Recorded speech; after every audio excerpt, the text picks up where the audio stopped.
gave me an answer. Am I the only one? I didn't know it was over. Take care of you.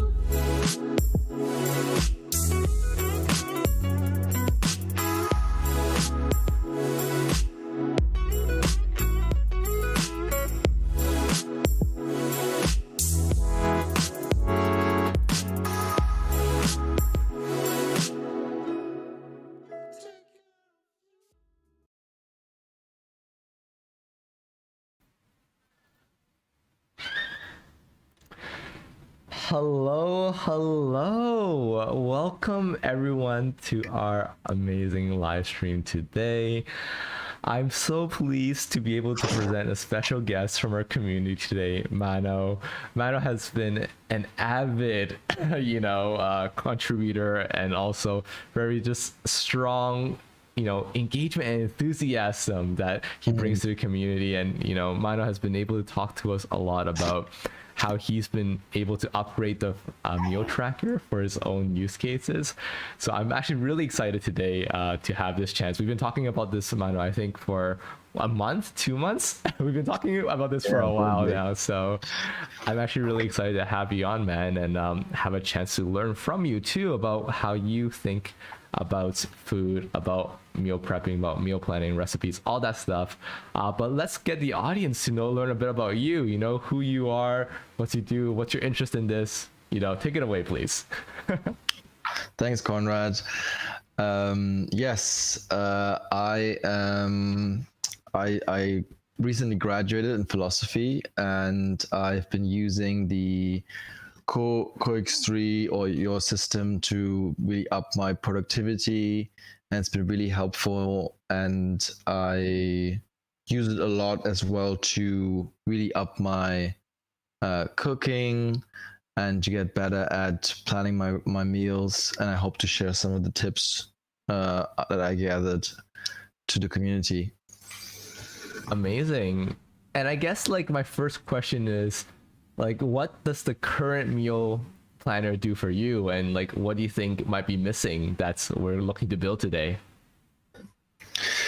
Yeah, I think what's been really nice is the meal planner really makes use of the ability to customize it in Notion, which other meal planners don't really have. So if you wanted to create an extra page for an ingredient that you really like, and you want to know, for example, you want to remember for how long you have to cook a certain ingredient, you can create an extra page for that ingredient. It doesn't have to be associated to link to a specific recipe. So you can find information when you really need it, where you really need it, easily. And I guess what's been a bit missing is that there's not really a solution so far for what if you can't find a certain ingredient in the supermarket and you want to have a substitute for it. This is one of the things we could maybe think of building today, and as well as creating somehow a system where you can track what you want to improve on the next time you cook a certain meal, or what you noticed when you cook a certain meal, what worked and what didn't work. So these kind of things I think would be useful to build.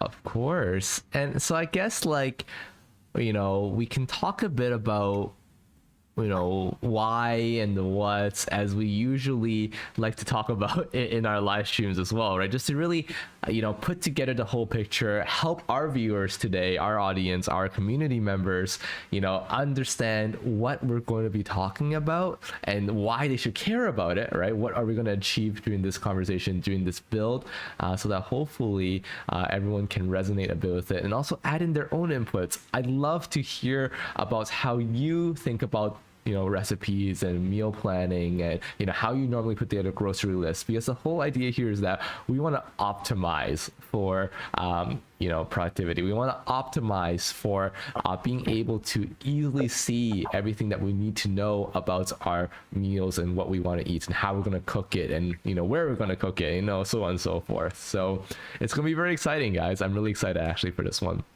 So let me scroll down a little bit and talk about the why, what, and hows. So let me just scroll down, make sure everyone can see that whole little blurb here. Perfect. Okay. So why are we making improvements to the meal tracker, right? And basically there's a few answers for this. I don't think it's very, it is a clear answer, but basically we want an easier way to manage our recipes and be able to take action on them. So we want an easier way to manage our recipes and be able to easily take action, right? Which means cook, right? Or buy ingredients based on the recipes we have.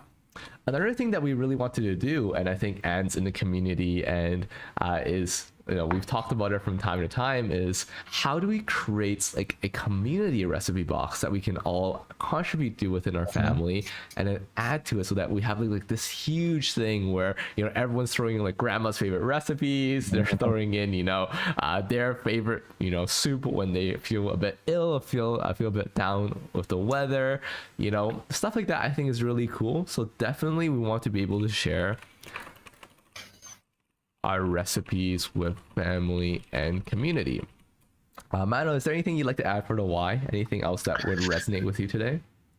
Yeah, I think we might want to break down some of the recipes into the building blocks of cooking, which is ingredients, techniques, and we also want to turn cooking into sort of deliberate practice, and for that we need some sort of feedback mechanism where we can write down things we want to improve on or things that worked well and we want to repeat, so we know to have a better understanding of why we're doing the things, why we're doing certain steps when we're cooking. I like that a lot. Not just blindly following a recipe, but understanding why we're doing certain steps.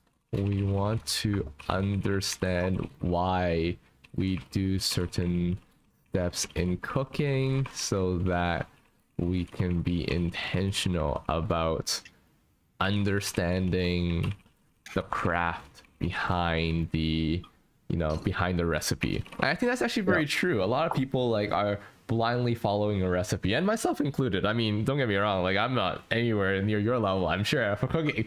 I can put things together and I've got a hang of what kind of tastes good, but I would say for sure there's a lot of understanding that you can do when you go in and you actually get, so that's why they add cornstarch at this step, right? Or that's why they add salt before or after you froth the egg for omelets. There's always these little nuances that make it so that and I only learned this stuff from watching Gordon Ramsay cook, right? And he explains this while he's cooking, but most of the time when you're on a recipe list, they're not going to tell you why they did one step before two, right? And I think that could be pretty cool. And ideally you want that information not just to be in the recipe, but somewhere else where you can easily retrieve it. So you don't have to remember in which recipe you wrote down that technique, but you have, for example, you just said the omelet thing that you, I think Gordon Ramsay says you should not salt the omelet, for example, and you could save that information, not in the recipe page, not only in the recipe page, but also in the page for the ingredient for eggs. So anything that uses eggs from then on, right? And then every time you use eggs from then on, that you should or should not salt them before whisking them or using them in your recipe. And also, there's something else I remember now, is that Notion's this, we could also use the recipe manager to really minimize waste, because sometimes you have an ingredient in your fridge, sitting in your fridge, that you sort of half use, but you have a lot of leftovers, and you wonder, how could I use this ingredient? And with Notion, you can just look for the ingredients and immediately see, as a roll-up, see all the recipes where this ingredient is used in. So you can immediately see what you can do with that ingredient. It's sort of bottom-up approach. You, instead of going from a recipe, trying to figure out having a recipe in your head, you have just the ingredient you want to use in your head, and then make it and look for a recipe that fits with your idea of making use of that ingredient. So basically the old college, throw everything you have in the fridge and make it a big dish, but more intentional, like making it an actually tasteful dish. Make a tasty dish with the leftovers we have in the fridge. Cool. That's really cool, actually. I think that's actually really really good. I'm excited to see what can we do to accomplish this, right? So what are we going to build? So what's going to be the build here? It seems like we want to definitely break down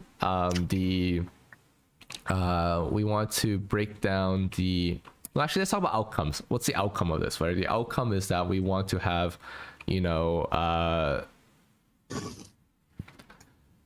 different databases that can show us the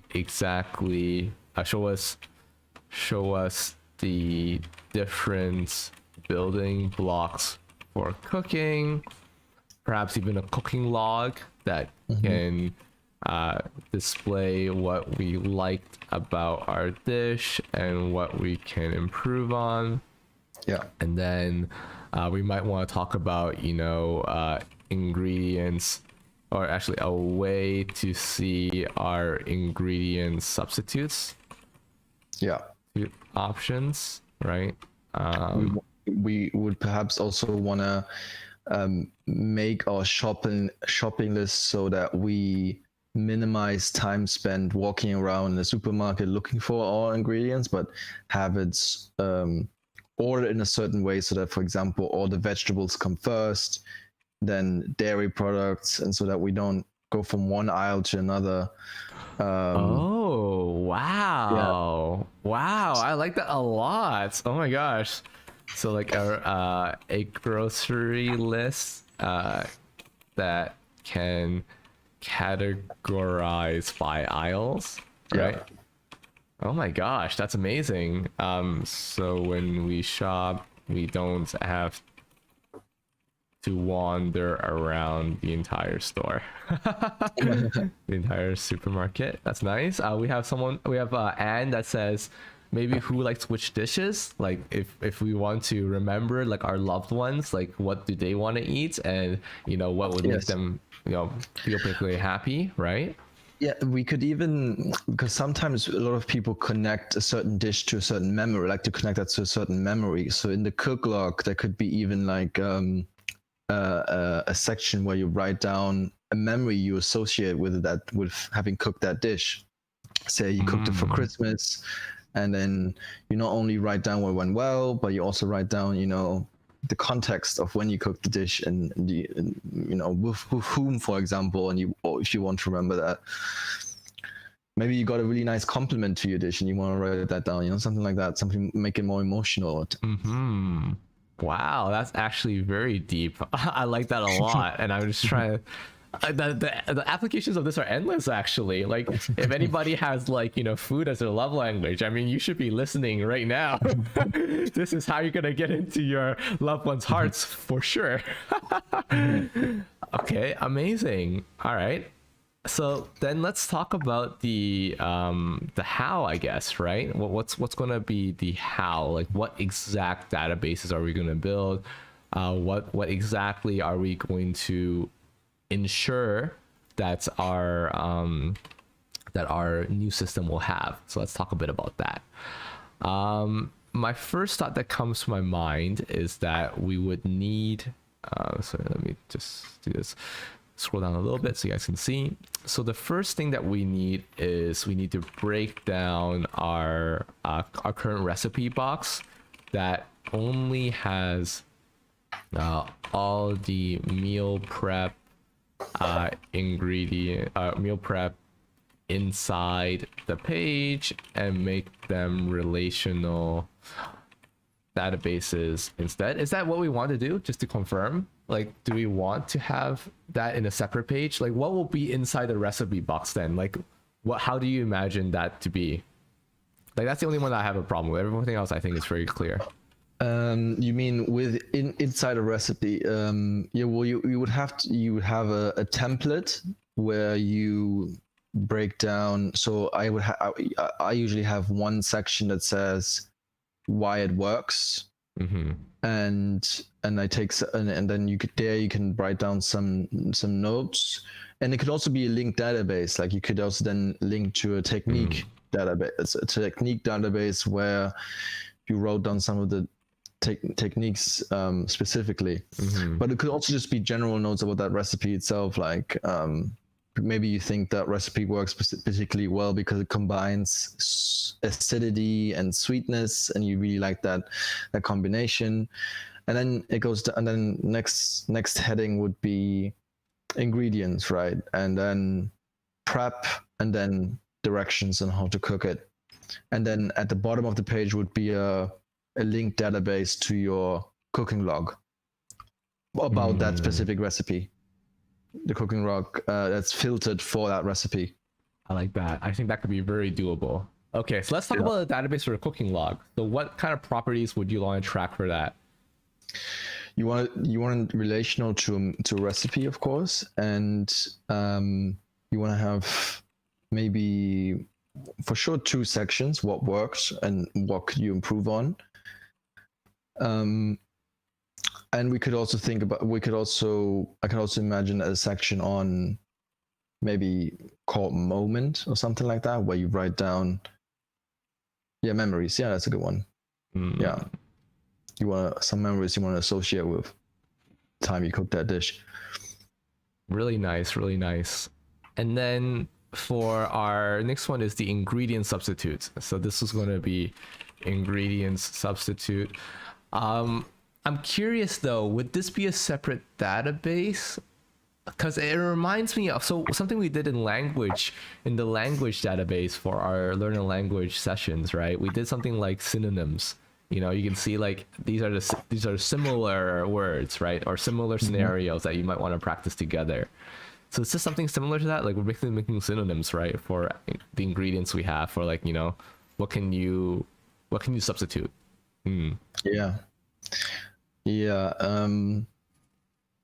only difficulty I see is that some ingredients have clear substituted. You can always, for example, say maple syrup and honey.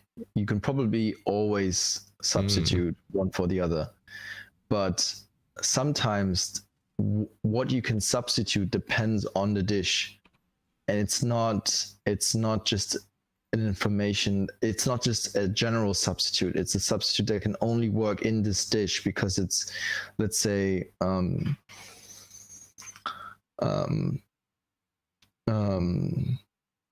let's say instead of chilies you use let me think. Do you know what I mean? Like, because so some are more obvious than others, and some of them are contextual based on the dish as well. Contextual. That's right. It's not like just wherever you see oregano you're gonna substitute that with basil. For example, like let's say pineapple and mango. In some Yeah. dishes that would work. You could definitely substitute the two, but mango is not an obvious substitute for a pineapple. If you want to make pineapple juice, you can't just use mango. That wouldn't work. That would be mango juice, you know. But if you want to, if it's, let's say the dish calls for little pineapple, and that sweetness of the pineapple is very similar to the sweetness of the mango, then that would be a substitute, but not in general. No, you're absolutely right. You're absolutely right. Okay, so then how would we relate it only to that recipe then? Like, I'm just thinking out loud now for the processing of this template.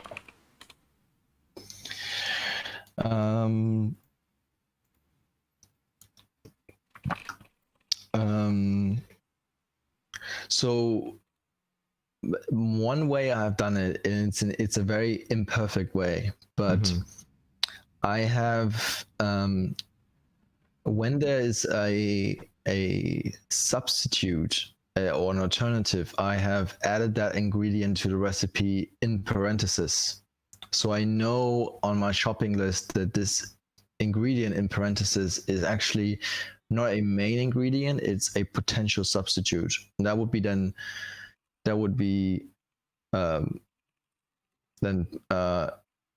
specific to that dish, right? It would if I have that dish planned for the week, then in my shopping list it would appear the ingredient, but in parentheses, so I know it's a substitute and not necessary for the not strictly necessary, but more of a substitute or an alternative or like an add-on, optional.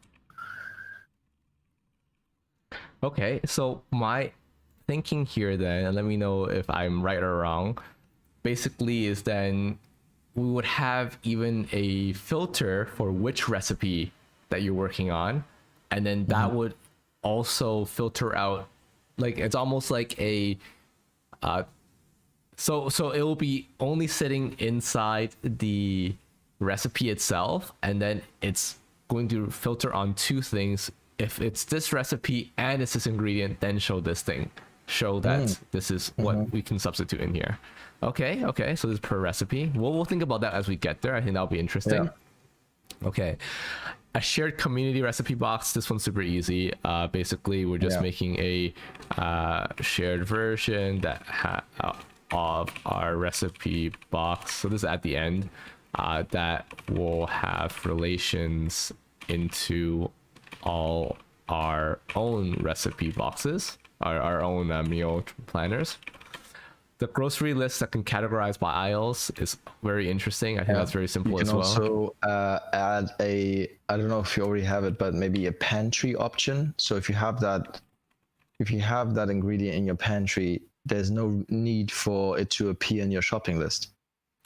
I just actually did it with not being checked meant it was already bought and in your pantry. What do you think, instead of making like a new property? Right, but that I think that works, but I guess does it when you go shopping, does it in your shopping list filter out all the ones that are already checked, or do they still appear at the bottom? It goes away. It goes away if it's checked already. Oh, okay. Because I like to see sometimes when it's already, so I can check. Also, you know that it's in the pantry, and you're double checking to make sure that we weren't wrong about that. Yeah. Okay. I like that. No, so I left that there. I like it. And that way we can also create two shopping list views. So we can create one for when you're at home and when you're away. So the away one will contain even the ones you normally have in your pantry because you're not at home. So you have to buy the ingredient. But the home one, the shopping list for home, will be we will not have the pantry ingredients. Yeah, and also actually a quick question from Anne. She's asking that, how do we share this with people that don't have Notion. And I think that you could share with people that don't have Notion, like they just be able to see like the recipes that you want to share to them. And actually it makes it very easy for someone like yourself, Anne, who has a lot of grandchildren, right? Who all want grandma's favorite, cookies and grandma's favorite, dishes. And the way that you can pass it on to them is now you can say, hey, if you want my recipes, here's the link. You can click on it. It's almost like a web page, right? It's like literally it's your web page of your favorite recipes, right? And you've very meticulously written them all down, made it very easy for people to duplicate if they have Notion, but even if they don't, they can treat it as a normal recipe book, and then they can use that to immortalize your recipes as well. So I think that's actually very meaningful and probably right up your alley. Amazing. So I think that's good enough brainstorming. We should get straight into it. Let me share a bigger part of my screen right now so that people can read this whole thing. Let me just summarize very quickly what we're going to build today, because I think it's going to be very clear and consistent. So right now, what we're going to do is we're going to make an easier way to manage our recipes and be able to easily take action. And not just any action. We're going to take meaningful action. Meaningful action meaning that we're going to understand why we do certain steps in cooking so that we can be intentional about understanding the craft behind recipes. Most importantly, we also want to reduce waste because we want to be environmentally friendly. So how can we make a tasty dish with the leftovers we have in the fridge? And then finally, how can we share our recipes with family and community? So that's really easy. That's what we're going to be building today. The what and the how, you're going to find out as we build during our live stream. Welcome. Let's get started. So how we're going to get started is I just wanted to walk you through. We're going to go to our the live control master. That's for me to know. But anyway, we're going to go into the system. As you guys know, we have this really nice new upgrade to our build your own system now, previously called the build your own dashboard, where you can go in and just find really detailed tutorials on how each thing works. As an example, if you're just starting off the intermediate mode, you can go in, you can open it, you can see like exactly a video explaining what it does, some steps on how you should use it, the database in question, and of course you can go and see all the different next steps or all the different backends that you can look into. So the database itself. What we're focusing on today is household management. So household management, I just opened it as a page itself so we can be clear, is that we already have a template that is helping you put together recipes, relate that to like a meal planner for the week, that it immediately creates a shopping list. Cool, simple, but not good enough for what we want to build. And exactly for what Mano is sharing with us is that there's a lot of improvements that can be made. So let's do it right here, right now. Mano, let's start prioritizing though, right? So we have all these hows that we want to build. I think we should start with recipe box. Yeah. Then we should do the cooking log, because then that's going to be part of that. The shared version should go last. The ingredients and substitute is third, and then grocery list is going to be fourth. I think that can be the sequential build. What do you think? Yeah, sounds great. Awesome. By the way, do you hear a lot of background noise from my side? I have the window open. I can close that if you think there's some noise in the background. Yeah, and I think it's good. Let me know in the chat if there's too much background noise, and I'll close the window. There's some construction going on.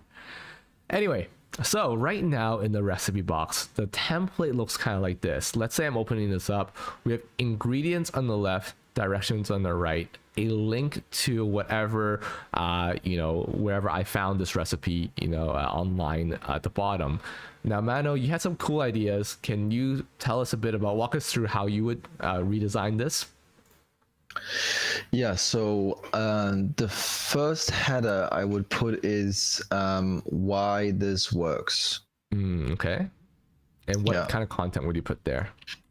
So why this works, you can make some just general notes about and this is often information that is given to you on certain web pages. Let's say it says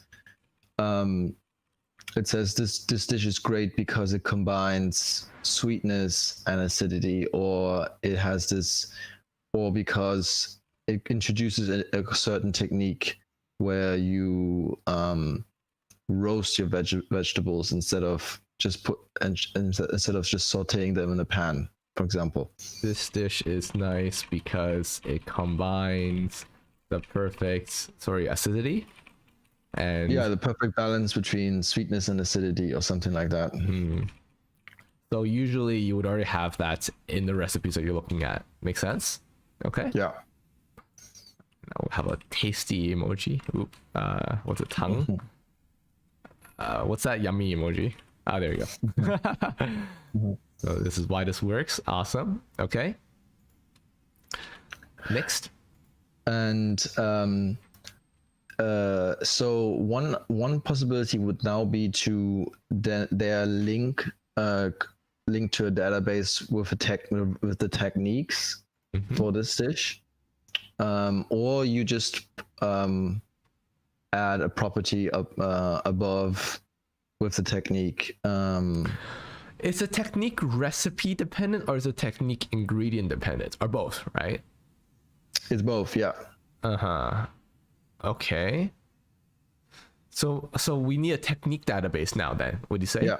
Okay, Yeah. so let's go to the back end. As I mentioned, if you ever go into our system and you go to the bottom of the tutorial, you can find the back end here. For me, excuse me, I opened it up already, so it's right here. So let's make a new database here. Let's call it the, let's call it the techniques database, cooking techniques. Okay. Yeah. So what are we going to put here then? We need to have relations, right? We're going to relate this. We're going to relate this over to, let's see. I'm actually going to open this up so I can relate them easier, because I can rename. So this is a trick you can do when you're trying to relate databases, especially databases that you might have multiple of. Just rename them. So for example, recipes, we're going to say temp. That's going to make that thing there. So now when I do a relation, I can find temp instead of whatever else I'm searching. So that shows it right there. So this is for recipe. Yeah. And then I also want to do that for the ingredients, which is actually called the shopping list in this case, I believe. So we're going to rename this and we're going to say temp as well. So now we can easily relate that to ingredients. And then we can say relation, and this is going to be the temp ingredients. Perfect. Okay, so what's happening here basically is that we're trying to have a database that automatically will surface up the cooking techniques for a particular recipe that we're cooking. And in this example, we're going to be going back to, let's do omu rice. I think omu rice people are screaming out in the chat. So let's do omu rice. That one's fun, right?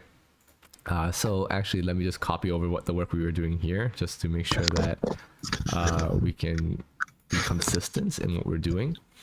So we're going to make a new header, as we mentioned. This is going to be why it works. Again, it's just that little blurb that you have in the beginning of most recipes anyway online. But then the next thing is like, the cooking techniques. And when you copy the link of this, so usually you can go these three dots, you can copy a link, and then you can paste it inside any other page, which then gives you an option to make a, let's see, that's not working. Cooking techniques, we're going to copy that, we're going to paste it. There we go. Create link database. And here what we can do is we can start filtering by only this recipe, right? Only this recipe contains this page. And obviously I'll show you how later we can make this automatic through a template. But here's the issue, Mano, is that we won't be able to know what ingredient is inside this recipe because it won't talk to each other. So I guess what will be useful is that if it's recipe specific first and then ingredient specific next. And let me explain what I mean there. So techniques. So basically, if I create a new technique here, and let's say where this technique is about, you know, making omelets, making a good omelet, right? That's right. And so obviously the ingredient here is specifically talking about eggs. We're not talking about anything else here. Let me scroll down a bit. Sorry, our faces are in the way. So let's talk about eggs here. Eggs. And basically now we can know that, hey, we know that to make this dish really well, there's a cooking technique that we can leverage on that's about making a good omelet, right? And here is where we can even get advice from, like, you know, experts in our life, our moms, our grandmoms, you know, our dads, whatever, right? So I think that's really cool. I think I just wanna make clear so that people understand. For example, so the tech. So this is interesting because the recipe of the omelet could be any kind of variation of the omelet, anything you want to put in. Let's say you have a recipe for an omelet that has there's a vegetarian omelet, and then you have a recipe for an omelet that is more of a meat-based omelet, right? But they're all using the same technique, which is how to make an omelet, and this is a very simple one, and it only needs essentially 2 ingredients, which is the oil or your butter and the eggs, and that is explained in the technique section. All the variations of like what else you want to add, or like if you want to have a certain combination with vegetables and cheese or vegetables and meat, that's going to be in the recipe itself. Understood. No, so basically then we're just specifically talking about a craft for a specific ingredient, specific recipe. But when we're talking about how we're mixing everything together, that's going to be inside the recipe page here. Am I right? Okay, got it. Nice. Okay, what will be next for you? So there's one option we could do, which is what other recipes this recipe goes well with. In conjunction. Say you like your, you know, cheese toasty with tomato soup. So you have your cheese toasty recipe, and then goes well with, and you link it to tomato soup. Okay, so this is cool. So I'm going to just link it to itself. So again, we use the temp recipes. We're going to sync. I'm going to sync it only one way, and I'll explain why. Because if I do 2 ways, it's going to be 2 different relations, and I don't like that. I'd rather it be one relation, and I'll just manually link it from the other side. And sometimes maybe I must have, you know, I don't have a good example. Sometimes I must have, you know, avocado toast with egg, right? But when I have egg, I don't must have avocado toast. I don't know. something funny like that, right? So I'm going to use the same property. It's not going to sync. But what's going to be really cool here, right? So let's say almond rice goes well with, you know, and let's say it just goes well with, let's pick another thing up here. Mashed potatoes. Obviously not, but let's just say it is as an example, unless someone else in chat can give us a better answer of what almond rice goes well with. But let's just say, right, mashed potatoes. So basically what we can do now is we can copy this link view even, right? So I'm just copying that whole thing, and I'm going to throw it in here. And now we have a linked view of itself, right? It's incestual. And we can filter by itself. We can filter by when the goes well with contains ami rice. I would also perhaps make it into put it in a toggle, because you don't necessarily want to have that information always at the top. Perhaps you're just cooking to make the omelet. You're not actually making a menu, or you're not really you're set on the omelet. You don't necessarily want to see what else because that could be a big, because depending on the recipe, that could be a very big section with all the other recipes it goes well with. No, Yeah. yeah, I mean, you get something very generic, right? You know, and Yeah. then it suddenly it's like goes over everything. You're like, oh my gosh, I'm overwhelmed. Even cooking techniques you can think of maybe to putting in the toggle, but that's dependent on, yeah. I think it might be a good idea as well. Yeah, I think so. You're right. You're absolutely Yeah. right. So toggle, cooking techniques. All right. How do you guys like to cook? What do you guys like to cook in the chat? Do let me know. I'm really interested to hear. Like, obviously, we're building this thing, but I want to hear your recipes, right? So we can add onto this database and make it already collaborative. Because I think you learn the best when you get to learn with context that you know. And I think we have a few new friends coming to us from some of the Facebook groups this link was posted in. So definitely come by and let us know. I mean, what recipes you want us to talk about. Just makes it more interesting for you. Yeah, go ahead, Mano. What's next? So, and then we can come to the actual recipe, which then, yeah, of course, you have the ingredients, and then what I would distinguish the preparation from the directions. So the preparations are, because then you know exactly what you need to prepare before you can actually get to the cooking. But I would put the preparation, yeah, above the directions. Okay, so the ingredients would stay first. Yeah, the ingredients first, then preparations, and then directions on how to, yeah. Ingredients, preparations, and actually I'm going to make this well, what's the difference? What would you put in preparations? Can I understand that? Yeah. Yeah. So for example, say you need to preheat your oven to a certain temperature. Okay. I'm going to do it this way. Okay. And you would need to cut your potatoes into cubes. And you need to let the meat marinate for 15 minutes.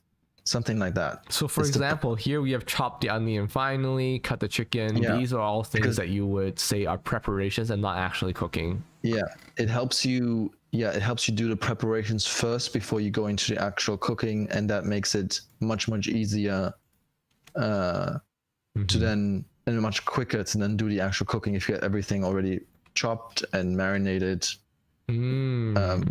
So we can even do like the preparation like the day before, right? So that's the idea. You can do these like yeah, you could do it earlier. half an hour before, the day before. Yeah. Wow. Okay, I like that. That's actually very intentional. That's very nice. Okay, cool. So then that's ingredients, that's preparations, and directions. What would you change about this? So direction is everything that is like you have to be. You can't just go. You can't just stop and go somewhere else. That's the. So direction is when it gets to the cooking, like the heat is on, the pan is sizzling. That's for me is like cooking directions, like when you can't leave your cooking workspace. And so that includes everything, like all the main bits. So yeah, I think it's good. Yeah, you have it already there where you have the pan. Yeah, So should we also make this a toggle? I'm just thinking. the directions. Yeah, because I think like if we're being intentional about this, right? Yeah. The ingredients prep, I always want to expand it because that's the most important part to get ready. If I'm actually getting deep into it, that's when I need to see the directions, not before that, right? So I think that might be my inclination. I think I love toggles anyway. So show high. Okay, so I'll put everything below into it.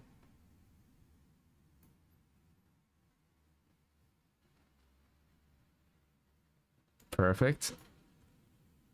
Okay, so that's the directions. And then what's next? We mentioned the log. Is that where this goes now? Yeah, and then below that there can be a log.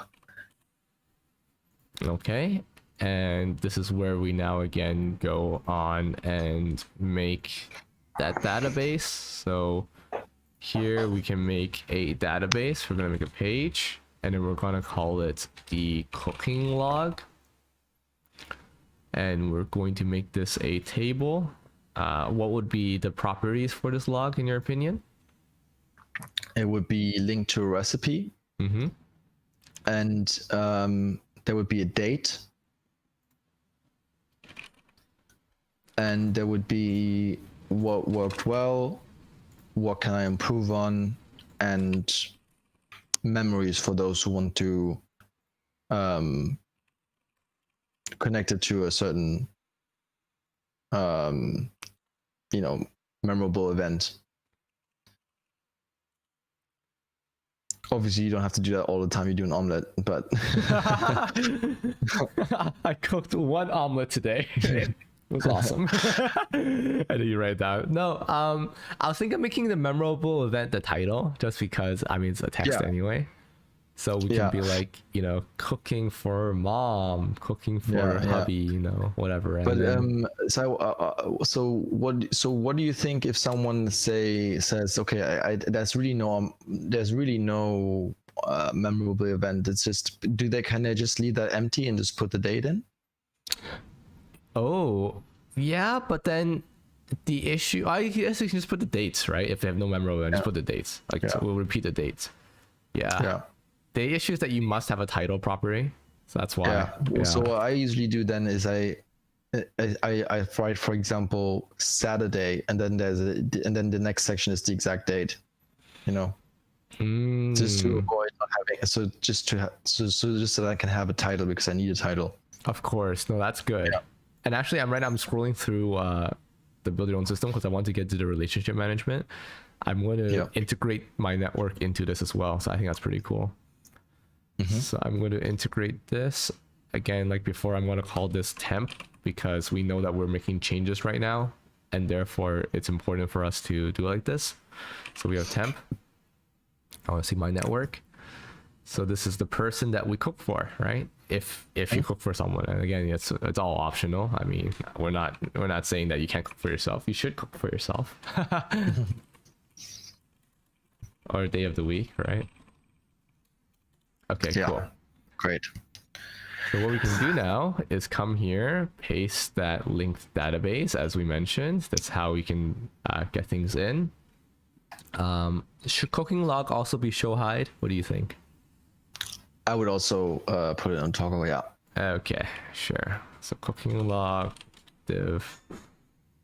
How about we call it cooking reflections? Yeah. Or just reflections, maybe. Probably better. Yeah. Yeah. So. And of course, if people sort of, let's say, cook a dish very often, they might then filter their cooking reflections for only the past, let's say, 5 times they cooked it. So they don't have this massive reflection of all the times they cooked it. But that's only for people who repeat a meal very often. Okay, so let's simulate this, right? So I'm coming in, I'm saying that, hey, again, also I don't need recipe here because I can just filter on recipe and make it a relational. By the way, do you need me to explain this step, or I think you know this, you understand that, how that works, right? The filter. Let's see. Yeah, so if you guys want me to explain that filtering capability a bit, I'm happy to, because I think there's like a really interesting thing to learn about that. But just let me know if you need that. And then I'll wrap cells here. Okay, so let's do it. So I'm saying that the memorable event was that, cooking for family, right? And then when, click the wrong link, sorry. Today, right? Oh, maybe your today was just Friday. For the person, maybe you pick, someone in your family. I don't know, Jane Doe. And then we're going to say what could be improved about it. So what would you put here normally? What would be your... Well, for example, let's say you made an omelet. Wait, are we still in the omelet section? I think so, yeah, right? It's the omelet, it's omni rice. So let's say you cook for your family and you use 4 eggs, and you realize, oh my God, 4 eggs is way too... There's not enough eggs for my family. And you say, what could be improved? Use more eggs, or like use 6 instead of 4 if you cook for family. Use 6 instead of 4 eggs if cooking for family. Yeah, awesome. And what worked well? What would you put? What worked well? Say adding. I was gonna say exactly the same. Like adding hot sauce maybe at the end was a really nice addition to Yeah, Yeah, something like that. exactly. I was thinking also pictures. That'd be cool. Mm-hmm. This becomes pictures, and then maybe, just maybe, we can then have like a database of only pictures that show up. Yeah, that's good. Yeah. Um, By the way, I sometimes put a picture even above the first heading, so that in the gallery I can, above why it works. oh, I put that in the cover image actually. I might Okay, yeah, recommend that. that works as well, but it has to be a certain size, right? Otherwise, it looks a bit bad because it really stretches the picture out. That So is it true. works for yours, but Yeah, if you have yeah. a smaller picture, then That I would makes just put sense. it above why it works, and then change the gallery view to showing the contents of the node. I You get know it. what I mean? I get it. Yeah. Yeah. So that's definitely like an option for people. If you want to show like an image for the cover image, you can either make Yeah. it like a cover image here, so that would be automatically a thumbnail, or you would go like and put it inside here, and it will just Notion will just grab the first image and make that the thumbnail. So cool. One more thing. There's one thing we can also add to the to above. Go. Can you go up? Sorry, I'm just gonna add one more section. Yeah. More inspiring images, maybe. Or maybe we can need a better word for this. Inspiring pictures. Inspiration. Inspo board. Inspo. Inspiring pictures. I don't know. Whatever. This is where Anne can put like all her pictures that she wanted to put. I just basically make a whole mood board. So let me just do that for a second. I think it might be pretty cool to just show how I would do it. So basically, like I would make it like this, maybe you can put like the first time you cooked it, so you don't have to put like every time you cooked, right? But like first time you cooked it, you can make like one really big, one smaller. You can make another smaller one on the side like this, another big one down here, however you like to put it, and just make it like really beautiful for yourself. Okay, Dean likes inspo, so we always listen to what Dean says. All right, sorry, go ahead, Mano. Yeah, so above you have a section that is tag of the meal. So above, yeah. So you have tags, right? So you can also add another property, which is type. So I would distinguish between type, which could be, for example, breakfast, main, side, an appetizer, a dessert, or sauce. But tags are something like, for example, French, or quick, or cheap, or healthy, or healthy. Yeah. Weekend, would that be a type or tag? I think type. That would be a tag. Yeah. A tag, yeah. Okay. So treat will also not be there, or would that be a tag as well, in your opinion? Yeah, I think it would be well, that one's difficult. Yeah, I guess I'll just delete it for now. I mean, yeah. no water off my back. Okay, so tag first. Is there any way you would sort this as well? I mean, for me, I would put like total time or higher up, maybe. Yeah, I'll link if there's a link. Tags I'll put higher up too, and then maybe I would put coconut is definitely at the bottom. Goes well with it's higher up. Yeah. Prep time, cook time, when, maybe like that. Okay. What I find a bit annoying about the link one is that you can't put two links in it, right? Yeah. That's a bit annoying because sometimes let's say you have two sources, and so yeah, that's a bit cool. Is that it? If that's it, I'm gonna start building the template for it. okay. Yeah.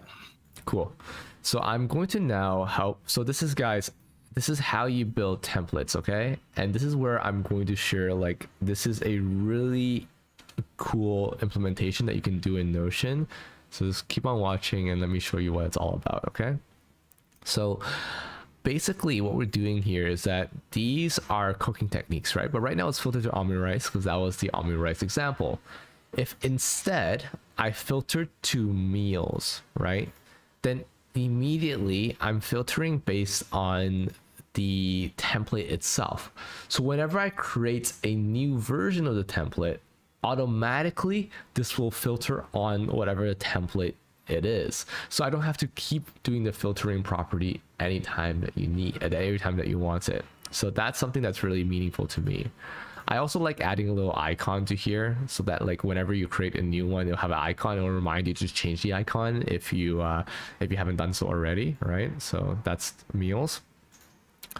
So that's for cooking techniques, goes well with the same thing here. Anything that we need filtering, we're going to filter by meals.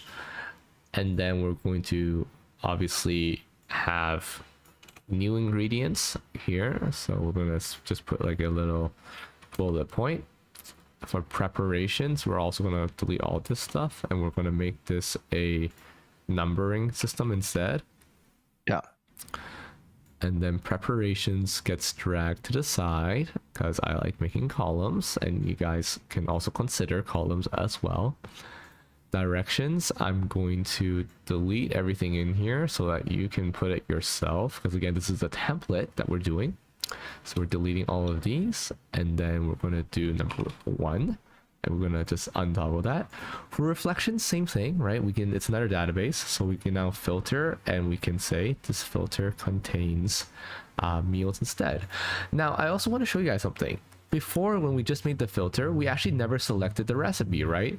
But because of the filter, it automatically selected the recipe for omurice when we did the cooking log for cooking for family. So actually this makes it really easy for you to sort and filter in the future, right? You can say, okay, well, now I can have like a master database, which I can see if like, hey, these are all the times I've cooked for, you know, whoever, myself, family, friends, you know, relationship partners, whatever you like. And this makes it really easy for you to see. Another thing you can do for reflections, and I'm just going to make this view for you guys, just I think it's going to be pretty cool, is I can make a gallery view here, right, where I'm going to make the card preview to be pictures. So from now on, whenever I want to see like, hey, I just want to see like a mood board of whenever I cooked, you know, for people in my life. Again, I can make the dates to be descending, right? And then the default view, I also want to make the date descending so that it makes it easier for me to see. But let's just say I you know, cooked omurice here, and I'm just going to go to Google omurice and just find, you know, a picture just to show you an example. Ideally one with like happy faces. So omurice with people. I don't know what I find here. Sure, doesn't matter. Let's say I just like one. Let's say I like this one. Okay, this is cute. Okay, so let's say I made this one day. I'm like, oh my gosh, I love it. I want to remember that I made this, and you know, everyone really enjoyed it. I can just upload the picture, right? Oh, did that work? It was encrypted apparently. No, that's encrypted somehow. I'm going to download this image instead. Again, you should probably use your own images, but as an example, I'm just going to show you guys how this will work. I add this picture, I choose a file, I'm going to pick it from my folders, I saved it in my downloads, and then immediately it's going to upload into this database, and now I can go into the gallery view and I can see, oh my gosh, this is like, you know, one of the things I've cooked. And if I want to, I can even show like the recipe. I can show, it was for omurice that I cooked on January the 8th.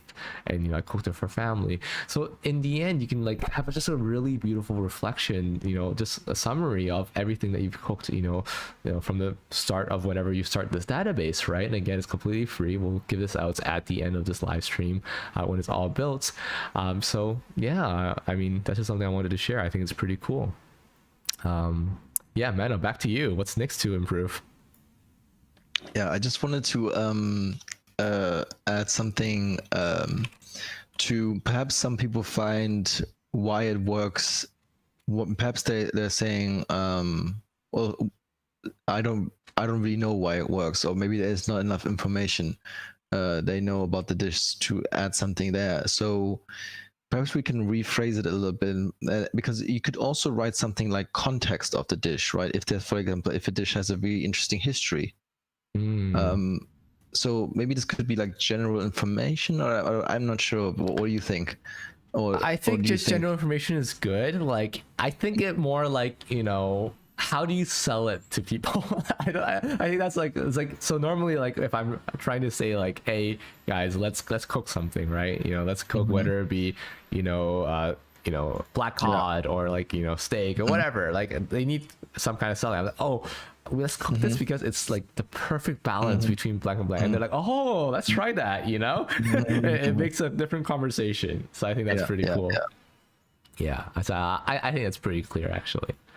Cool. Okay, cool. We got one done. Oh my gosh, that's awesome. So let's make these how into checkboxes, because I think we can have that little dopamine boost when we check things off. So boom, done. We broke it down. That's step 1 done. Cooking log, that's also done. Boom. Ingredient substitute, that's interesting. So how are we going to do this? This one is going to be very, very interesting. So I guess there's something here where there's actually a duplication of ingredients, if you notice, right? Yeah. This ingredients is, I'm being very specific about how many of each do I want. This ingredients is just telling me to buy stuff. Yeah. So what can we do here?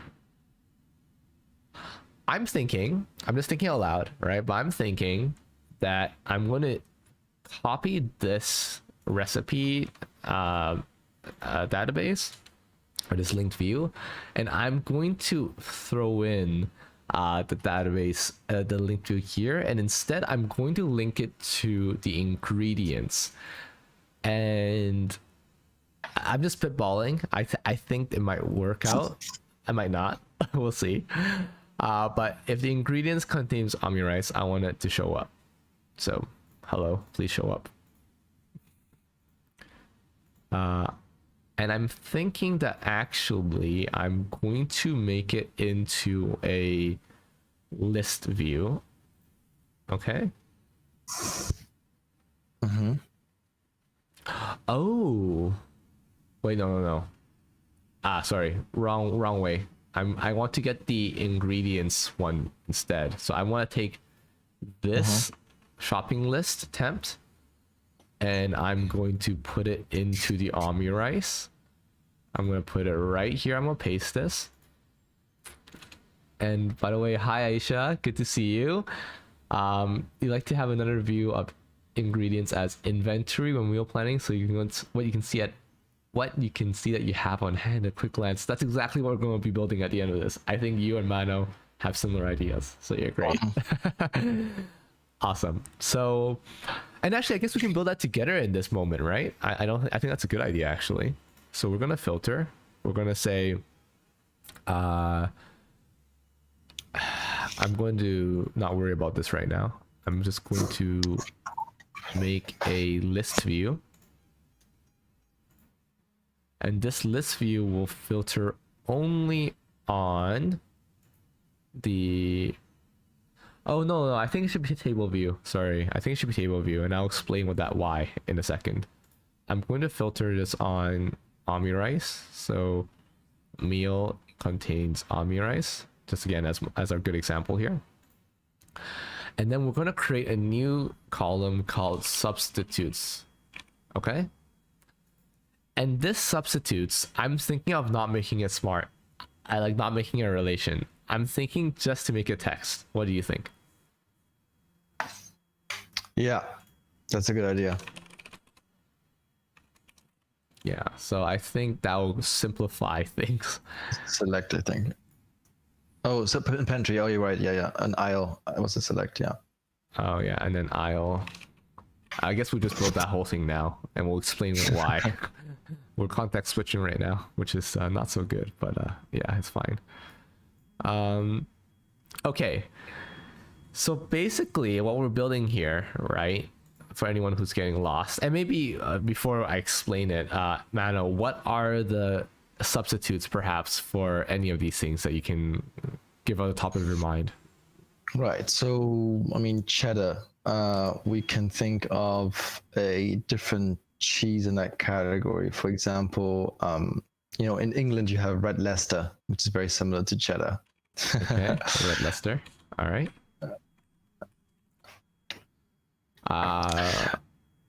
Usually though, and just thinking out loud, like the things I need to substitute are usually sauces, not ingredients, right? What do you need to substitute? Well, for example, cheddar, sometimes you can't find it in a supermarket, depending on where you are. Let's say in Germany, for example, you don't always find cheddar, and they might have a different cheese. You could also just, instead of naming exactly which other cheese, you could say any hard cheese or any certain cheese that's aged a certain way, I get it. So we have another problem here. This is only going to show you substitutes for the ingredient, and it does not care what recipe you're looking at. Yes, that's the issue. And I guess this is not always a problem, because like we said, some things like chicken thighs, for example, you can probably use chicken breast in any case. Sure. In every example, you use chicken thighs. But others are more recipe dependent, and so this is a sometimes problem. I can replace rice with like spaghetti, right? Sometimes not for this dish. Because if the rice is just an example of a carbohydrate, right, then in the dish, if it's just there to be a carbohydrate, then of course you can substitute it with pasta. But if the rice is the star of the dish and you're making rice balls, no, you can't. Spaghetti balls. you can't substitute with spaghetti. That's right. Oh my gosh. Okay, but I think Notion will not be able to solve this problem. Just my opinion. Because I won't be able, unless we make like multiple ingredient options, which we could, don't get me wrong. I can make like a, star of dish. If rice is a star, that is a different line item for rice. But the issue is that then I'll get mixed up with in pantry or not. That would be a potential problem, right? Oh, okay. Or, okay, I can make a really complicated database. I think I have a really complicated database. Let me try. I'm gonna spend maybe just 2 minutes on it, right? I'll talk you guys through, but it might not work out well. But I guarantee it's gonna be complicated. All right. For the absolute cooking nerds out there. Yeah, this for the absolute cooking nerds. If you really like cooking and you really want to try this out, feel free. And this actually apply a lot of like cool Notion techniques. So I think you'll learn something, if anything. Okay. Yeah. So basically what I'm going to do here is I'm going to do a relation first to the ingredients one. So recipes 10, or this is the recipes. And I'm going to do another relation that's going to be to the ingredients. I think that's shopping list. Ah, my God, I keep touching. It's the first one that pops up. Okay, so this is ingredients. And this is going to be recipe. So, for example, we're talking about specifically Ami rice, right? And we're talking about specifically, let's say, our eggs. Sorry, no, we're talking about cheese first, and then we'll have another one that talks about Ami rice. And let's say we wouldn't be able to replace the eggs, like definitely, right? Yeah. So what else would be able to be replaced here? Chicken thighs or chicken breast, right? Chicken thighs or chicken breast. So chicken breast could be replaced, and this one you mentioned was any hard cheese. Okay, so basically what I've been thinking about just now, and the complex part hasn't come yet, so it's gonna happen. But basically, we're going to filter, and we say we want to filter on if the recipe contains omurice. Okay, so as long as the recipe contains omurice, the ingredients would have a substitute that could have a substitute for chicken breast, right? Potential substitute, let's call options. And we can call this potential ingredient substitutes. Okay, so in ingredient substitutes we can see all this stuff. Now what we really need though is when we're shopping, we need to know about the potential substitute. Now that's where things get complicated, and I'm jumping ahead a few steps right now. I wanted to talk about the whole shopping listing a bit later, but I just wanted to show like how this would work specifically. It's because we know that when we're going shopping, right, and usually when we go shopping, that's when we figure out that, hey, you know, we don't have this item, or because we just don't have it in our fridge, right? So this shopping list currently is just showing like if purchase is checkmarked or not. I'm going to add another property that shows like, hey, which aisle is it in, or is it in pantry already? So these are good properties to have as well, which we'll explain in full detail when we actually get to the shopping list. But what I wanted to show in specific here is that we need to have a relation, or a roll up actually. So this is the cool thing, right? So we actually need to roll up ingredient substitutes here. Oops, not here, but we need to roll up ingredient substitutes in omurice. Oh, this is going to be a problem too, actually, because you can't roll up with a filter. Yeah, this is where the complicated part comes in. So there's a hack to do it. Okay, so let me show you. There's a hack to do it. This is the hack. Okay, this is where it gets complicated. So let's just call this a hack. All right. Basically, what we want to do is we want to say, okay, so this is an option only if certain thing. Okay, so what we actually want here is we want to say optional substitute, right? And then we can put the property of options here, and then we're actually going to put a pipe into here so we can separate it, and that's just called a pipe for anyone who doesn't know coding. That little line is called a pipe. It doesn't matter, I'm just using a separator here. But we're going to say for recipe, and then we're going to say recipe here.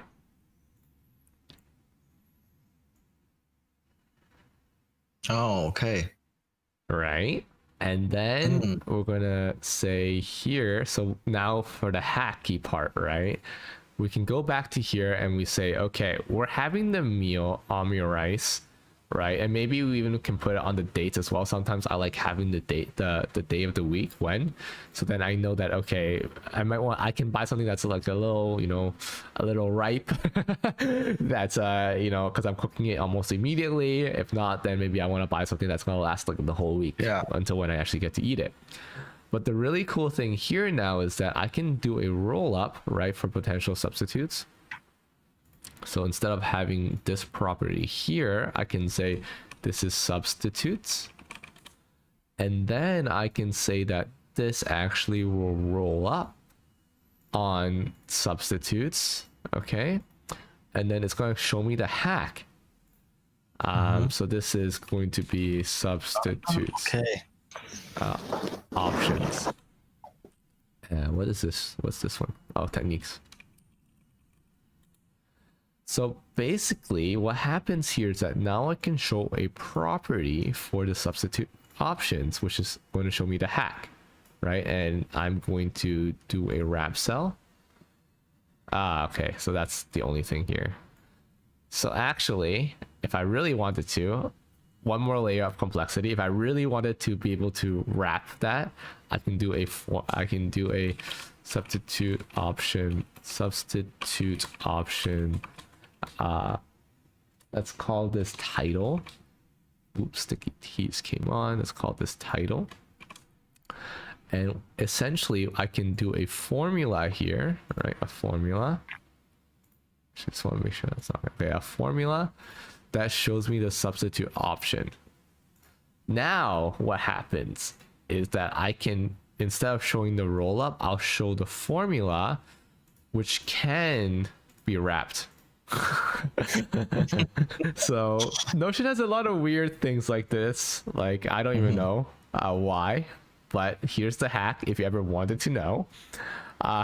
This is how you can essentially be able to say, okay, so if it's for omurice, then my optional substitute is chicken breast. And if I bought that, then I can say purchase, because I know that it's specifically for omurice that I'm substituting it for. Do you think that solves the problem, Mano? Yeah, I'm just wondering, what do you do if a ingredient is linked to a lot of different meals? What would happen then? Because in your shopping list, you kind of only want to see the meal it is related to that you're about to cook this week, and not all the meals. That's perfect. Yeah. So actually, just coming in is that this is actually only going to show you when you're about to cook it, right? So this is where we have this week database, which you will select. So if I didn't want to eat omurice this week, I take that off. Actually, omurice will disappear from this list. It disappears from this list. Okay. Yeah, but what if you want to cook omurice, but chicken thighs are also used in another dish you don't cook this week? That's perfectly fine. So what happens is, let's just make a random dish that has chicken thighs, right? Let's just say random dish, and we say that this has chicken thighs. Okay, I'm just gonna do it very easily like this. Yeah. And then I'm going to go in and say Friday, I'm actually going to cook random dish that has chicken thighs. What happens here is that will show up, but because I see what you're saying. The random dish will still show omurice here. Yeah. And this becomes a problem if an ingredient really is linked to a lot of different meals. And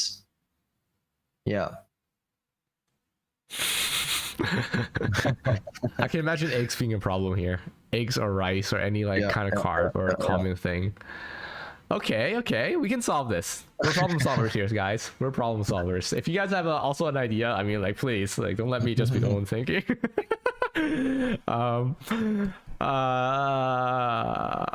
My only answer to this is that if I make the meal very specific, what if I roll up? What if I roll up? I can roll up. Okay. I'm rolling up already the when, but I want to roll up the whens. Okay, wait, no, that doesn't work.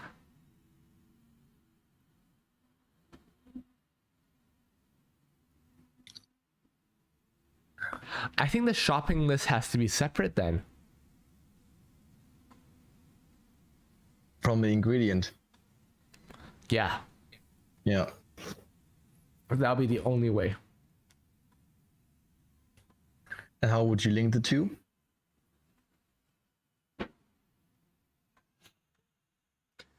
So this is cool. So I can teach you guys now a bit about database architecture, which is fun. Let's teach you guys a little bit about something like that.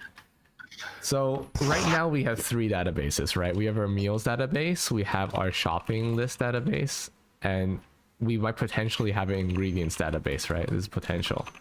Yeah. Okay, so the meals database right now, what we're talking about is that this stores, the actual meal plus ingredients that are needed, right? Actually, we have a when database, which is going to say day of the week we want to eat a certain meal. We have a shopping list database which stores all our potential ingredients. Yeah. And if they are purchased or not. And then now we have substitute, which is our pain point. Is that substitute is what ingredients can we use instead? Okay. So basically right now we're just confused is that when we're buying potatoes, or sorry, when we're buying like eggs or something, chicken thighs, we don't know what dish we're actually cooking because the when is just related to one of them and we don't know which one is actually related to. Yeah. Okay. And let me scroll down for people to see. This is the issue, right? We have chicken thighs. It's showing both omni rice and random dish, but omni rice we're not planning to cook. But on Friday, we have no idea which one is being cooked. So we need to be clearer about that. No, I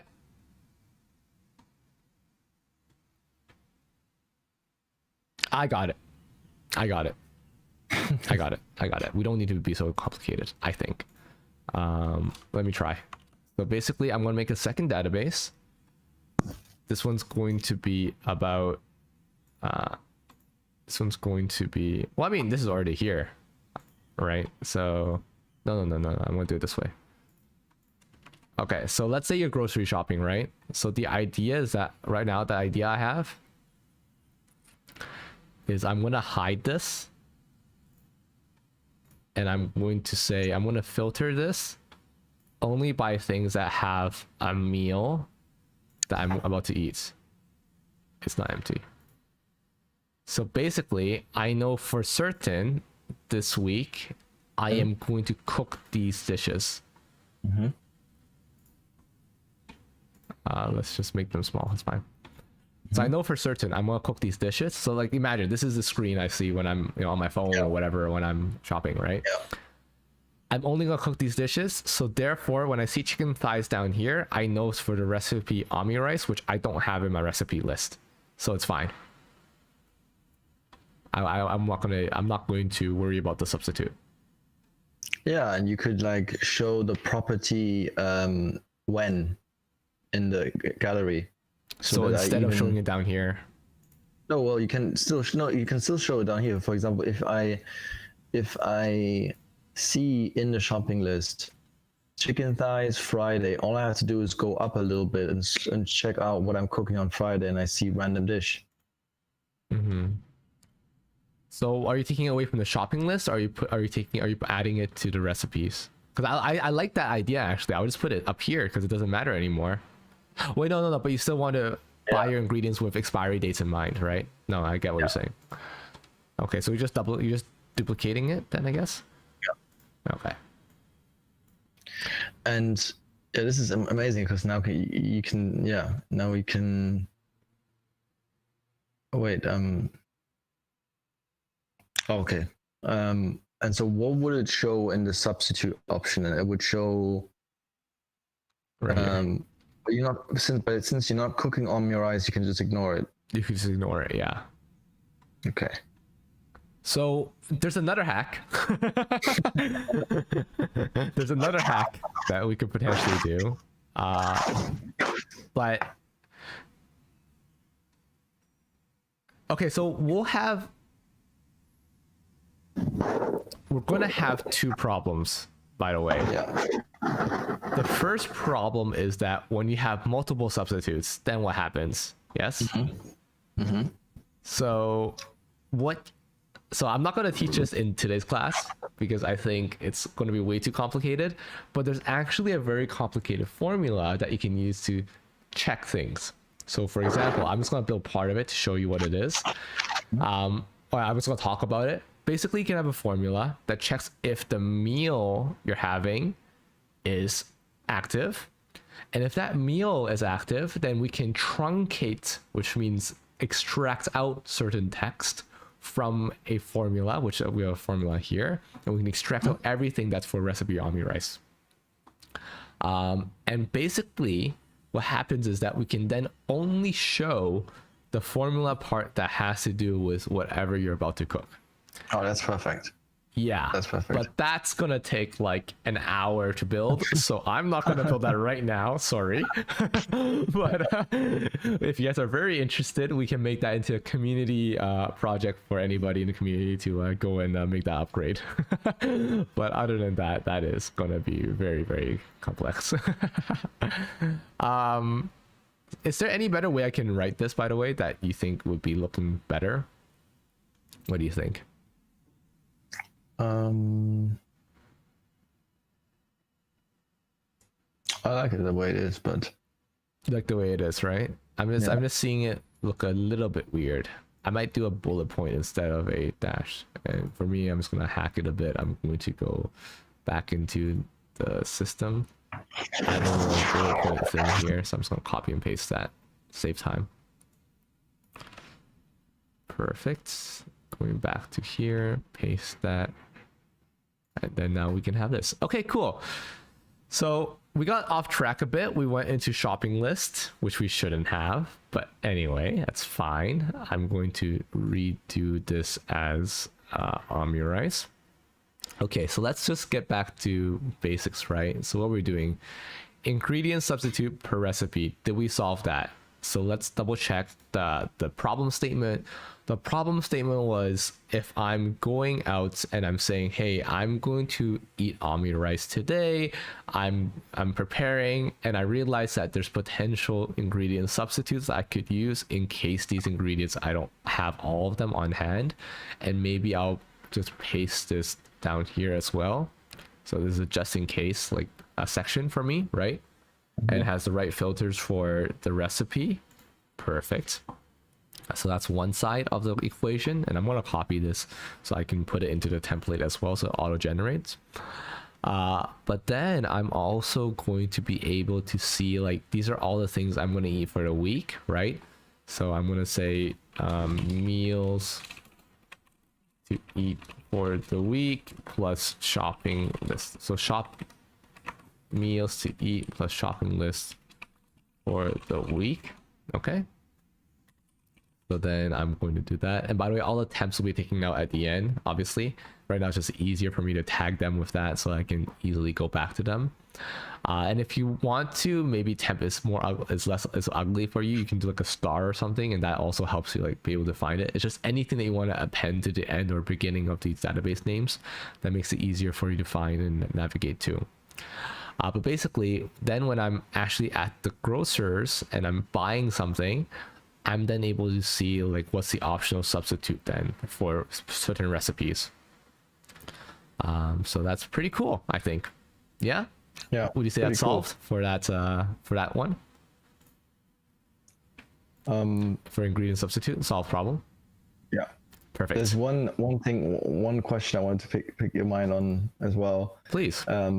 What would you do if, let's say, you have Omurice and you have an ingredient that you think is optional, that is a garnish. You don't really need to buy it, but if you feel like buying it in the store, you can buy it. How would you mark that in your ingredient list so you know in the shop, you know in the supermarket, hey, this is an optional dish, like this is an optional ingredient? Or do you just... I just wouldn't care so much about it, honestly, because I know that it could be done. I just think that the solution will be something similar to how we just did substitutes, and I think kind of complexity might not be worth it. Yeah. That's the only thing, because again, it's like very dependent on the dish. Yeah, that's like something that's optional in one dish could definitely not be optional for another dish. Yeah, so here's where I would put that, and then just gonna expand this so I can find my filter. My filter will be the meals again. Amazing. All right, cool. So now let's talk about the next component, which is our let's delete some stuff. I'll do a full presentation on what the final product is at the end of this stream as well once we finish the last two things. So I think that'll be pretty cool, guys. So last thing is grocery list aisle and pantry, which we actually created that already. So that's great. Let's talk a bit about how that works. So basically how that works is when I want to go shopping, and maybe Mano, this is your idea, so maybe you want to explain it. Like, what is the idea here? What do we want to achieve? Well, if you're in the supermarket, you don't wanna have, you'll be as quickly as possible, basically, and not spend too much time wandering around. So the best way to do that is to have your ingredients grouped by the aisle you can find them in. So for example, milk is dairy. Look at milk, that would be dairy. And what else would be dairy? Cheddar cheese will be dairy. Nice. So you want those items in the shopping list to appear next to each other. Can we finish all, like, can we make them for all of them in this example, just so that we can have that well done? Yeah. So what else do we have? Sorry, I'm just doing stuff here as well. Purchased is also descending, so give it that. Okay, go ahead. This is poultry. Yeah. This one is frozen aisle, maybe, or veggie aisle. Yeah. Frozen or produce, but that's mixed vegetables, so it's probably frozen. Rice. Rice. I have so one group could be pasta, rice, and beans. Strawberries would be, so potatoes would be produce.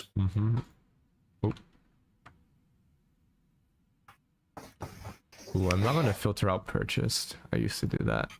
Okay, yeah, next. Strawberries will be produce. Okay, I'm going to sort this to be ascending. So this will be ascending. Oh, there's actually a lot. Excuse me, there's actually a lot here. Let's see. I just want to make this look a bit prettier because I don't want this list to be tremendous when we're going through, right? So anyway, strawberries, it's going to be produce. No, fruits. Sorry, fruits. Okay. Yeah, I would maybe group fruits and produce together, but because they're usually next to one another in the supermarket, but yeah, fruits plus produce. So let's do that. So we're gonna delete fruits here. Let's just do a few more examples. By the way, you can also add in. I think you have access to this database. Yeah, if you like. Oh.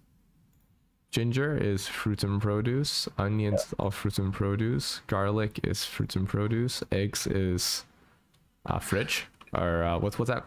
What, dairy still? I think it's dairy. Yeah. Eggs. Oats is going to be processed foods. Yeah.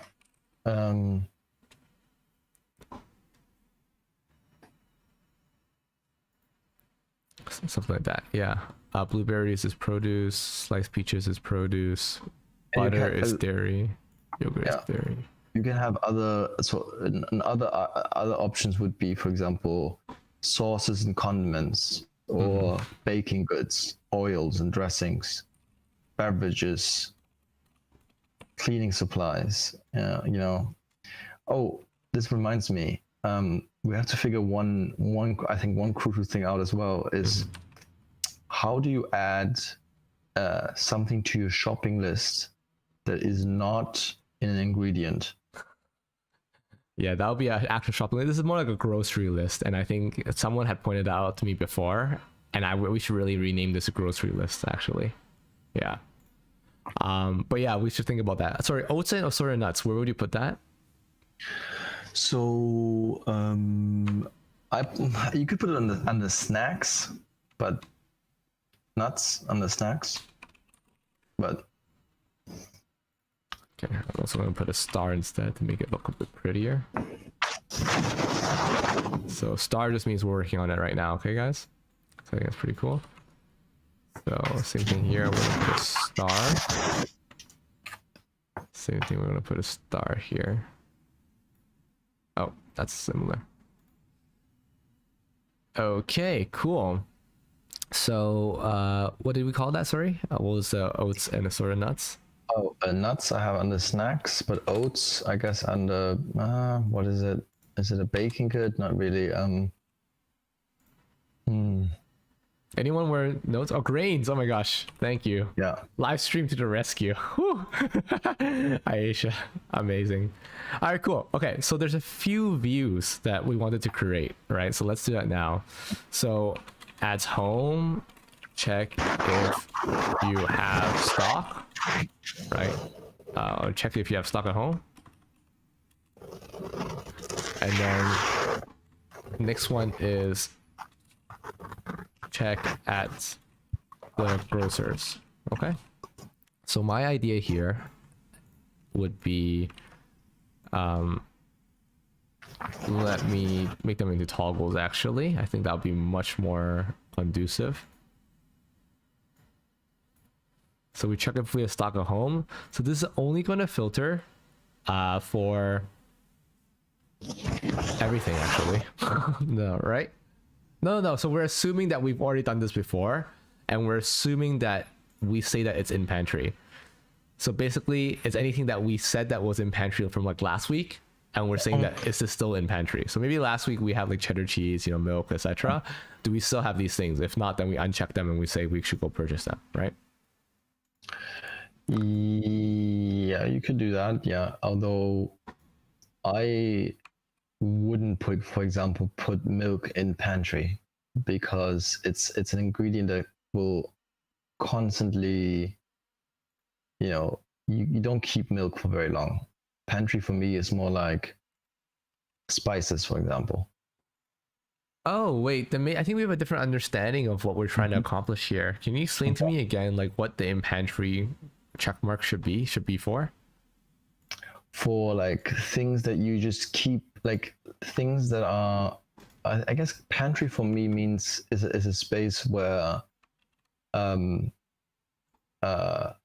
have your stock, like your spices, your sauces maybe, but things you can keep for a long time and you don't have to rebuy every time.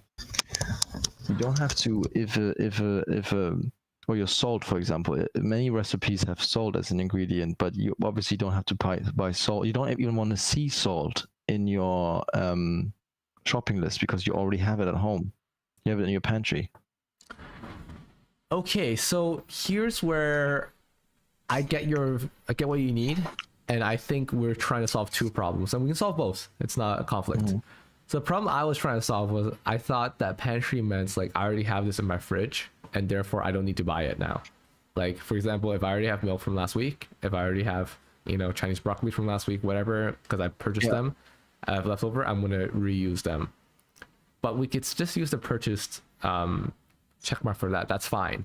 So we just need to really define what in pantry means. And if in pantry means that I want to have something that I want to use the in pantry to decide that these are like almost like forever items. Yes. So I would distinguish between things you keep in the fridge that have a certain date from when you need to use them, and things that you keep outside your fridge in your storage, like flour, rice, spices, not like. But why is that important to you? Can you just help me with the understanding? Like you just don't want it to show up in your grocery list. Is that the main thing? Yeah, for example, if your curry you're cooking has cumin, salt, cayenne pepper, do you want to see that every time in your shopping list because you? But then your shopping list will already be filtered by you purchased it already. Like that would always be permanently checked, no? It could be permanently checked, but I think the difference between us is that I want to keep. I don't want to filter out the purchased already. I wanna I want to have that actually at the bottom, so I know. So if, for example, like for example, I go This. to the. So when I then go to the cashier, I can check again the If you items have that all I. those things at home. Yeah. Oh, yeah, okay.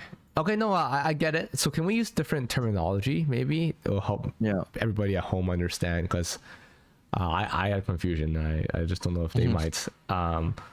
So in pantry, is there a better word for like the non-perishables? Maybe.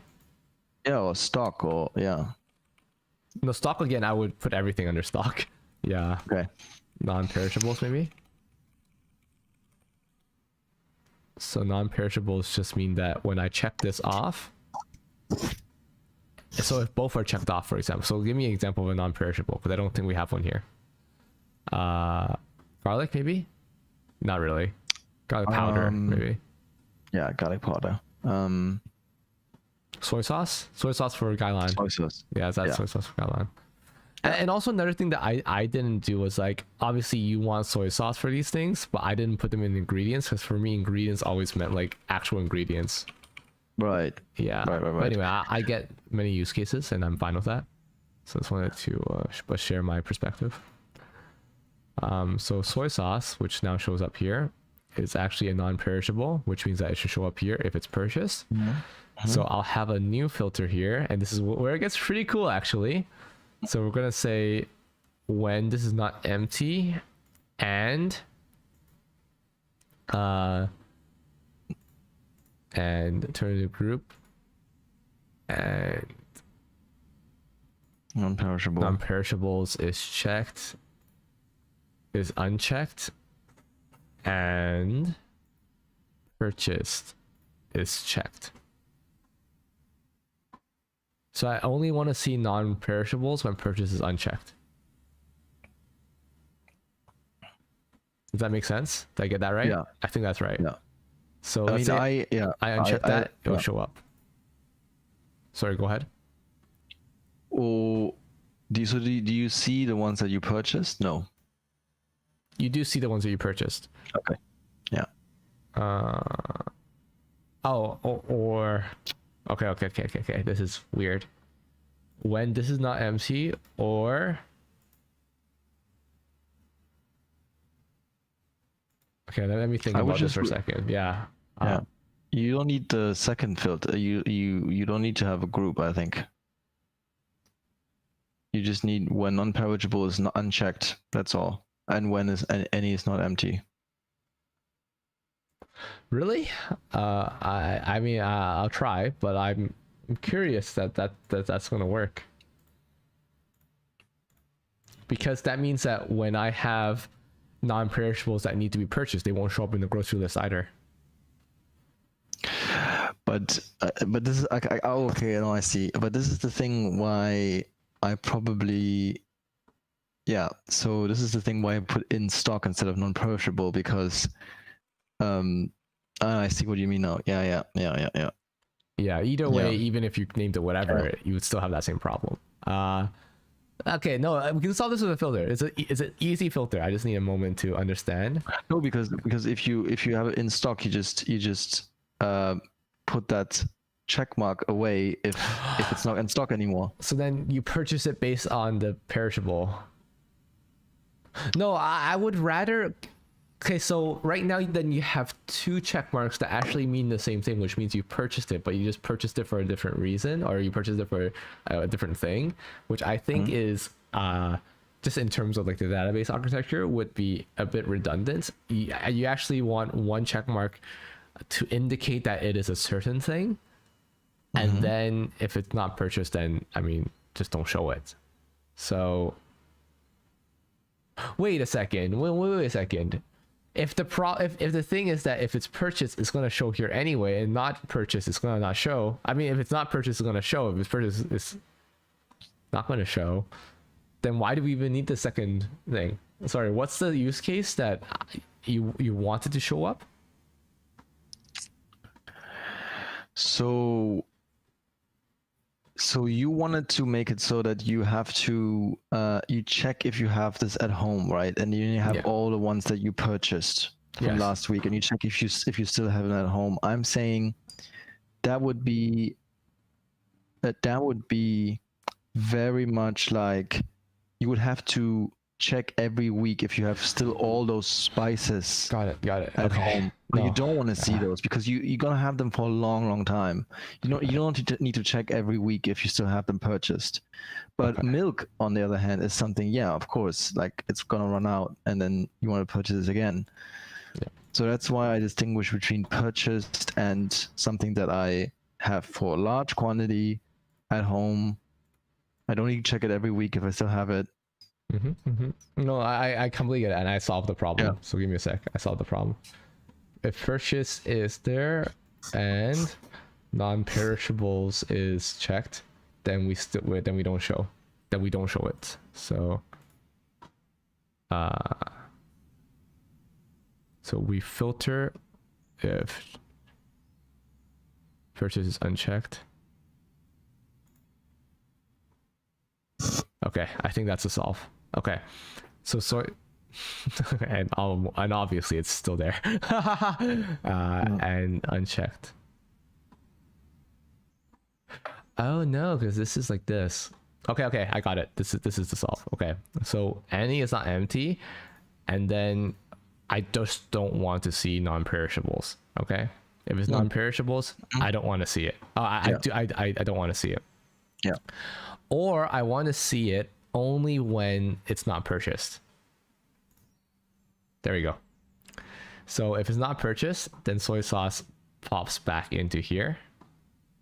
Let's put it under a toggle. So soy sauce puts it into here. What is wrong with this thing? Okay, so if it's non-perishable, I don't want to see it. Okay, there's one more that I need to do. Okay. Or if it's non-perishable and purchase is empty. There we go. Sorry, that's a solve. Okay, so now it shows up. So if I did end up purchasing soy sauce, it's going to disappear from the list. Okay, that's going to be your design. But everything else that I'm purchasing at the grocers will all stay in the bottom, so that you can see that that's something there. But I think, but though by your request though, like if you're still at the line, like checking out, and I checked off, soy sauce, that will still disappear. So that I don't know if that's a good thing or not. If you see what I mean. Anyway, that's the solve there for that, I think. Okay. Sauces and condiments. Okay, cool.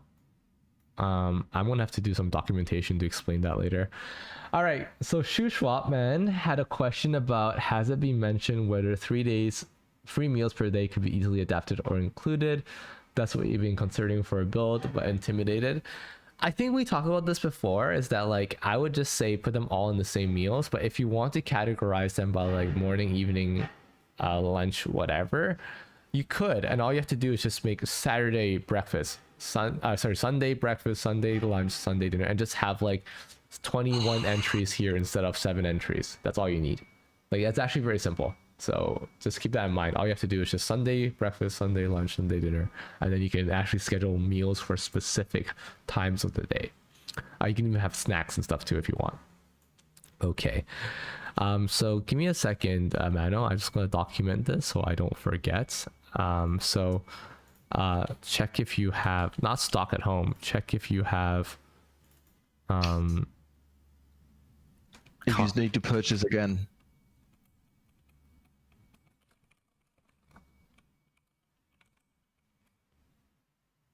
Wait, no. Okay, check if you have. Oh, okay, no. I think actually this can show everything. It doesn't have to be just non-perishable. So just show that if purchased is on. So we just double checking. So non-perishable can just stay there. It's non-purchased, non-perishable. But we have basically we just have a very unique use case. So I'm gonna put a I'm just gonna put a call out. Say we have a unique use case, and then Mano, I'm gonna refer you, likes to separate his sauces and condiments into non-perishables so that they do not show up when we are at the grocers and as a purchase item, hence clogging up the grocery list. Thus, we have a property that you can check to indicate if it is a non-perishable and would not need refilling every week. Does that make sense? Is that good? Yeah. Perfect. Separate. Unique use case. Or maybe then also add spices, sauces, and condiments, so it's not confusing. Sauces, condiments, and spices, right? Yeah. Cool. I think that's actually a very cool use case. I just personally never had that, so I think this is really cool. I like to learn. So let's do one more thing we have to address is how do you add an ingredient that is not in one of the recipes? What if you go to the grocery, you say, okay, you have all these recipes, but you want to buy milk as well? Mm-hmm. The way I would do it, so I think I have a pretty good solution to it. Please. The way I would do it is I would create a recipe that I would call non-recipe ingredients. Okay. And then I would, that is in the week, master. Yeah. And that is always linked to a day, so it always appears on top. Always, and then you just add the ingredients in it that you can do like this. Want to buy. Yeah. So this is so what did you call that recipe? Non-recipe ingredients.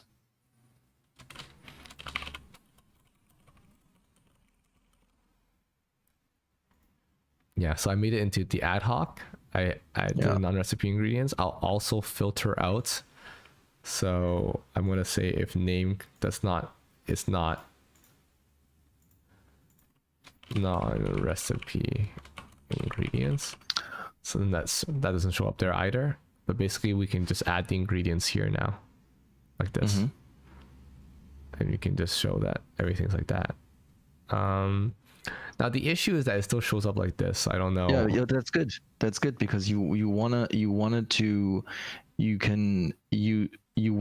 So I'm using some sort of generic photo of ingredients, right? Okay. A cover of ingredients, and Sure. then because that's the easiest way. You have all your recipes for the week, and you have an extra recipe where you just add your ingredients that you want to buy extra that are unrelated to the recipe. No, I like that. Solve. Done. Yeah. Awesome. Okay, so one last thing. We're already running over time, so I want to just add one last thing, which is to make the global recipe box for the whole community. So the easy way I'm just going to do this is I'm just going to have so the whole idea is that I want you to be able to drag down the recipe into your own section, right? So I'm just going to duplicate this, and hopefully that doesn't break everything, which it might. But I'm going to duplicate just the recipes. Or actually, should we duplicate the whole meal planner?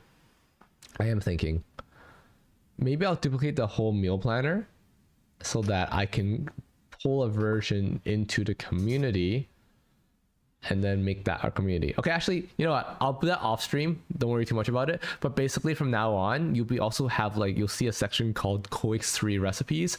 And then you can also drag those ones into your own recipe box, or you can copy them into your own recipe box so that you can use them, or you can just use them directly. It's completely up to you.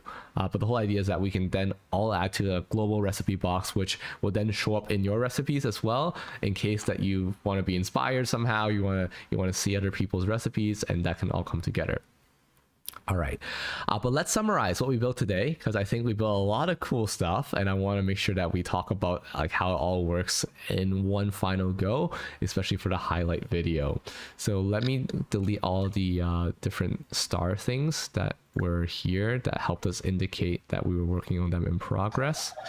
So this thing can also be renamed. This is going to be the star thing. Cooking techniques, cooking log. Any emojis for me? Book. It's a knife, I think. Oh, for the cooking log, yeah, that's good. But for It's the a techniques, it's a knife. Ooh, I like this. Ocho. Yeah. Substitutes? Carrot, maybe. Okay, perfect. So that's there. I'm gonna delete this. I'm gonna close this. Cooking techniques, I'll close that too. And then this one I'll build off stream. And then we're here. One last thing I want to do is just double check the my network and make sure that my network is closed off. Taking off the temp as well. So let's go to the my network. And then we're going to delete this temp. Oops. I'm gonna delete this temp. Perfect. Okay, so let's talk about what exactly we built today, because I think it's actually really cool. So thank you so much, Mano, for being a part of this. So now we have a shared recipe box, and you can create a shared... sorry about that. So with this template, you can now create a shared recipe box with your friends and family and select meals for the week. Your grocery list will automatically populate to make the shopping stress-free. Now, what did we build today that made it really cool? Well, if you go into example, let's say Omni Rice, we now see that we have a lot of new templates inside this page that helps you be intentional about your cooking. So you have a section that helps you explain, why this works, right? A little blurb that just makes you really help sell the dish to yourself or to whoever you're cooking this dish for. Then you have cooking techniques, which will filter out by the specific recipe and ingredient that you're working with. So in this case, then you can say, well, a good cooking technique to know about Omni Rice is how do you make a good omelet, right? That's a pretty good thing to know. So then you can read about that specifically if you like. Then you can see what this potentially goes well with. Well, maybe it goes well with mashed potatoes. I don't actually know. Just an example. Okay. And then you can see the ingredients on the left. You can see preparations on the right. Again, this is all like if you want to do your prep work 30 minutes before, you eat, you want to make the prep work a week before, a day before, it's up to you. But this just helps you, concretely put that ahead of time so that you know what you have to prepare. Additionally, you can see your ingredient substitutes. So in this case, for this specific recipe, if I have chicken thighs, I might want to substitute for chicken breast. Awesome. Then I have this directions section where I can just talk about all the directions it takes to cook this thing. Again, it's everything that we're actually going to do to cook the dish. Really cool stuff. Then we have our reflections, which is going to be our cooking log, where we can save all the details of, when did we cook this, who did we cook it for, what could be improved, what worked well. If someone in our network we cooked it for, we can relate it to them as well. And of course, any beautiful pictures we have. And then at the end of the day, we can actually see like a nice gallery of pictures of our, cooking log, which I think is actually pretty cool. I like that. I like looking back and like just seeing all the nice things I cooked for my friends and family. And then finally, you can see inspo pictures in case like you're and you have some, actual photos of the recipe itself in your grandmother's handwriting, or you just have some really cool pictures of meals that you really like to make and it looks beautiful. Put them in, add the image, really easy.